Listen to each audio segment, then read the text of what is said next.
Okay, so very welcome formally. Take a nice Thank big you. breath. You will have time to do your 5 minutes speech now, and then after the speech, we will continue with your Q&A session. I will be putting my camera back on if you have 30 seconds of your speech left, so just so you have a time gauge there, and then after that, we can go on the Q&A and I'll explain that further then. So you're more than Oh, welcome to okay. start whenever you're ready. Thank you. Okay. Um, this is very nerve-wracking, and I've done this before. Okay, hi guys. I'm Dayna. Um, I would say that something that really stood out to me from Marge's speech and her caucus was her ideas about a more personalized leadership development. I think we've all sat through some sort of speech about leadership development, and personally, it has never had that big of an effect on me. I know that all leadership styles are different, but I have yet to see or I have yet to see one that I really resonate with. And I can only assume that other people feel the same way. Giving people the opportunity to discover their own style and to develop this on a more personal level is invaluable. Even for those who do not choose an active leadership role within Aristia, this skill will continue to benefit them throughout their lives. I think in terms of a leadership program, it's important to establish the idea that it's for anyone and it's not just for people who want to have an official leadership position within Aristia. Um, this should and will be a program for everyone and it will benefit you throughout your life. I think it's a bit daunting to call it a program because people might think that it's hard to balance that as well as their studies. So it will just need to be communicated that you will be able to manage everything perfectly and that it will be concise. Our mission in Aristia is to create a safe space for individuals to connect with each other and to give the opportunities for them to grow into the people they want to be. We are here to give you a boost and to get you to the top of the pyramid. Um, your years in university are chaotic and there's a lot of change and it's very transformative in a lot of ways. But I want the people in our community to experience Aristia as the place that you come back to where you feel safe and where you can feel calm. Personally, I felt this through every crescendo a cappella practice I've attended. I can go to a practice and I will feel just awful, and we have a little discussion before the time. And through the personal connections I made and the support that I continue to receive, I always leave a practice feeling lighter and feeling happy and feeling better. And I want to do everything I can to have all of our community members experience this within Aristia and through all of our activities, through anything that you do. You should leave feeling happy and feeling light. Um, I'm busy doing a foundation phase teaching degree, and it has taught me how to appropriately encourage someone to do what they love and to be who they are authentically, and to create a very safe and comforting and inviting space. I would like to apply this knowledge to my position as Vice Prim. I think I want to be a sort of first line of defense for any ideas that I can help you make a reality, or even just to be a safe space if you need a second to calm down, or if you need a second to cry. We all need that. Um, I know the vice prim position has the responsibility of internal relations. Now, I will be the first person to admit that I absolutely hate conflict. I hate it. It makes my stomach hurt. It makes me so uncomfortable. And I think that might make you wonder how I will possibly be able to handle any sort of internal conflict. And I can tell you now that we will be fine. I'm busy doing my teaching practical and I will be doing it until the end of September.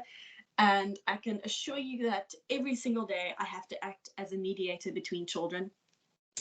Even if I wasn't there to witness a conflict situation, at the end of the day, they will come to me to tell me what happened and I will have to deal with it.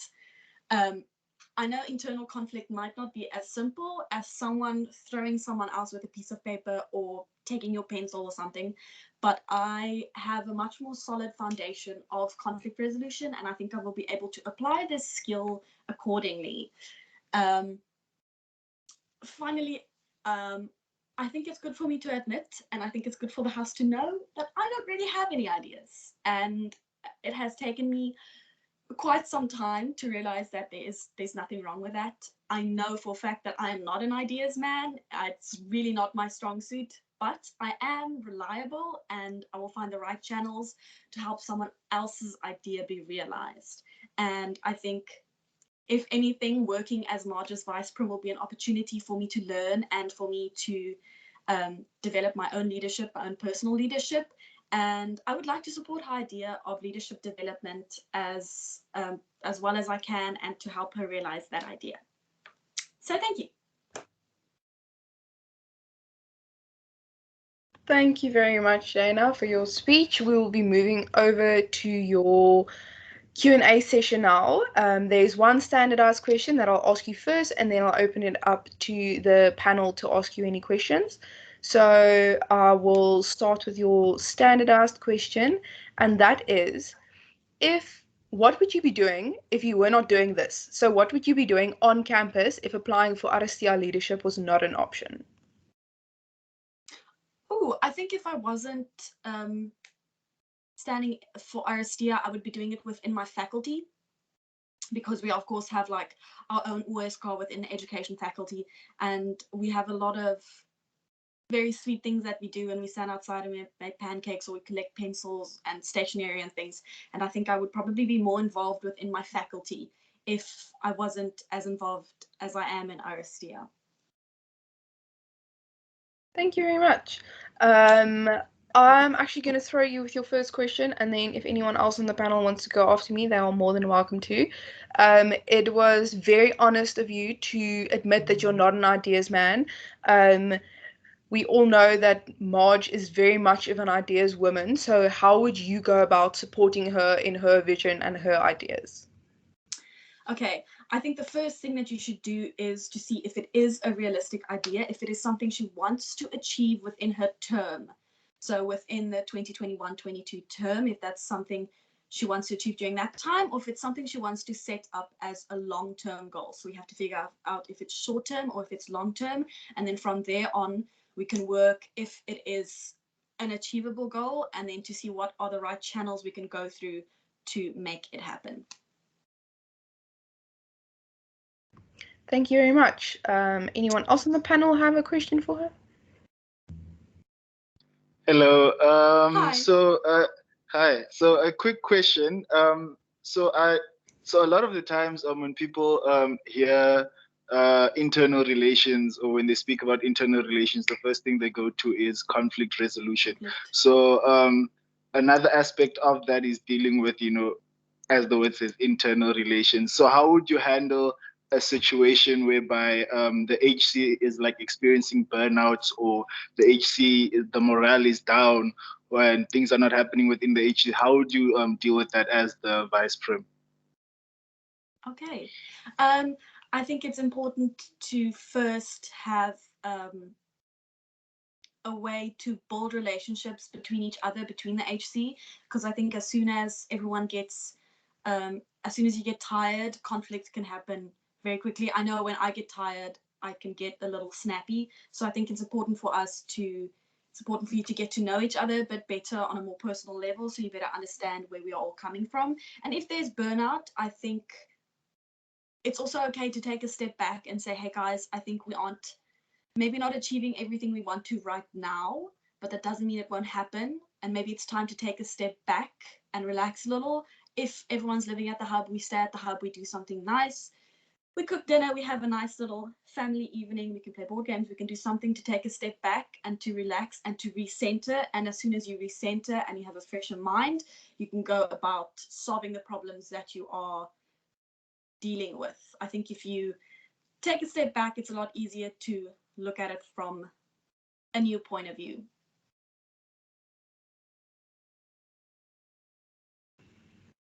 Hi, Dayna. Thank you. Hi, Joss.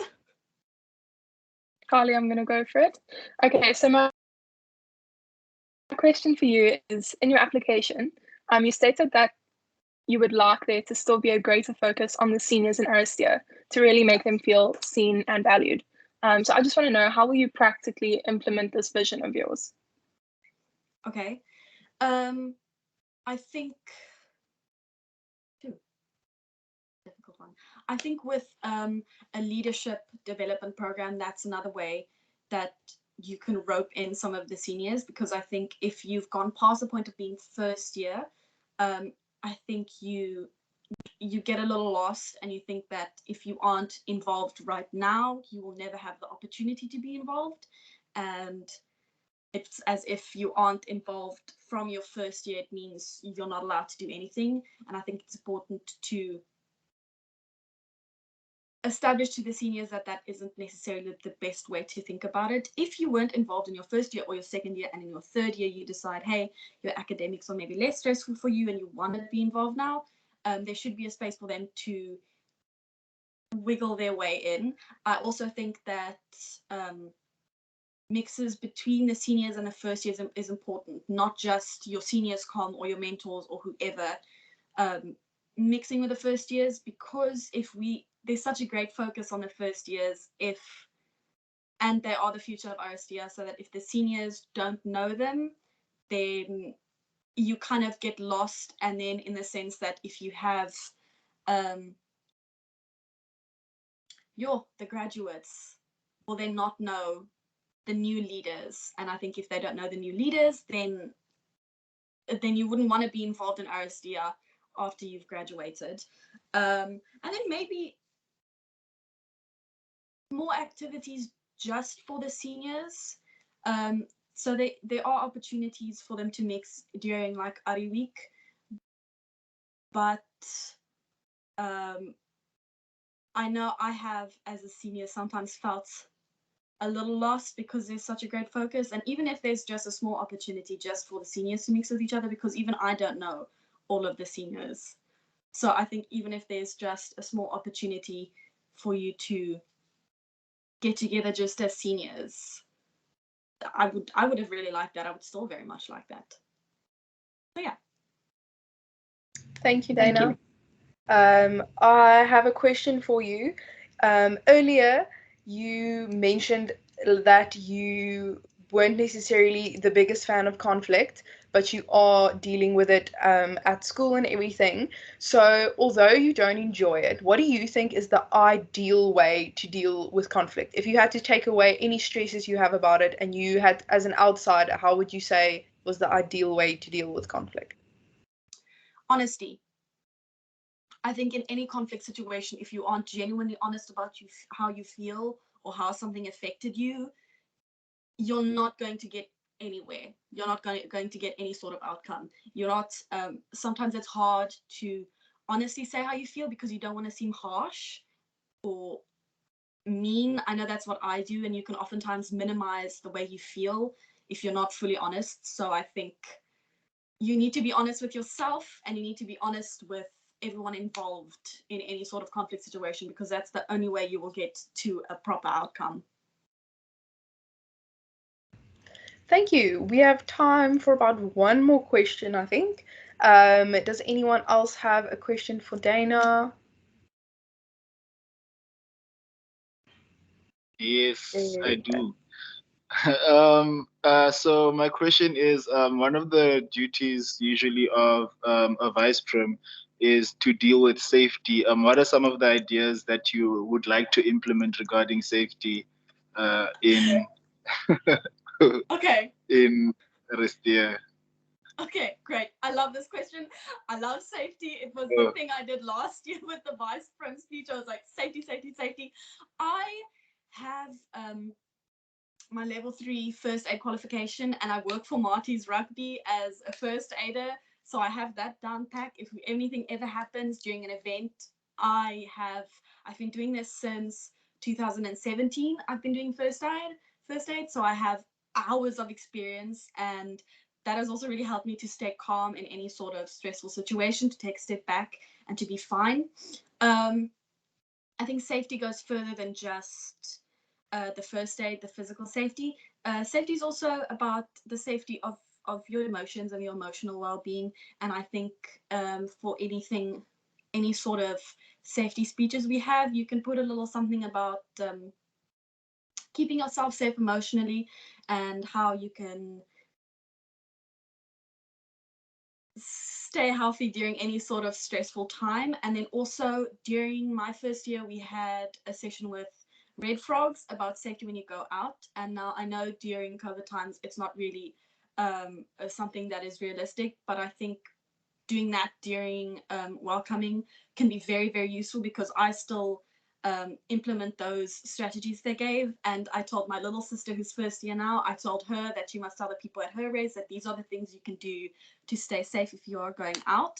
And then finally, transportations during the evenings, about people who live a little further, or people who are worried about walking home in the evenings, making it clear that there are shuttles that take people home, and that you can use the campus services to walk home if you need any sort of help, or for there to be groups of girls who are, if you are going in the same direction, so that you can walk together. If it's not too late in the evening, if maybe the sun is starting to set, but it's still you're still capable of walking home, that you can walk together. And then finally, pepper spray.